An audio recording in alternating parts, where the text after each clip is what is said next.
এই যে বলে না বসে বসে খাইলে রেজাল্ট যখন শেষ হয়, যেন শেষ না হয়, এটারও আপনাকে একটা ফ্রেমওয়ার্ক আমি বলে দিই।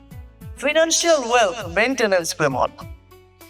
যখনই 10 বছর পরে 1 কোটি 10 কোটি ওই ল্যান্ডটা বিক্রি করবে, পরিবারকে শিখাই দিবেন যে তুমি যখন এটা বিক্রি করবা এই টাকারে 3 ভাগ করবা, কোরবানির গরুর মতো 3 ভাগ করবা।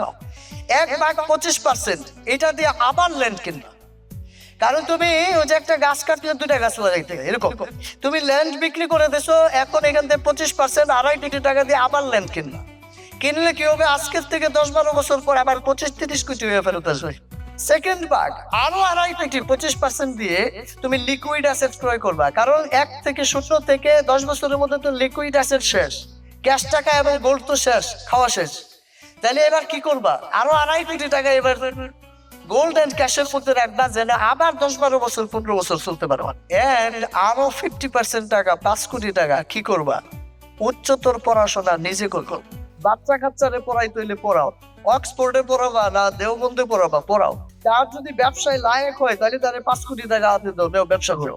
এখানে অনেকে আছেন যারা হয়তো ধাক্কা খাইতে খাইতে এক্সপিরিয়েন্স হয়েছে যে এখন যদি 5টা কোটি টাকা থাকতো তাহলে ব্যবসা করে ফাটাই ফেলতাম, কিন্তু পরিবার থেকে এই সাপোর্টটা পাওয়া যাচ্ছে।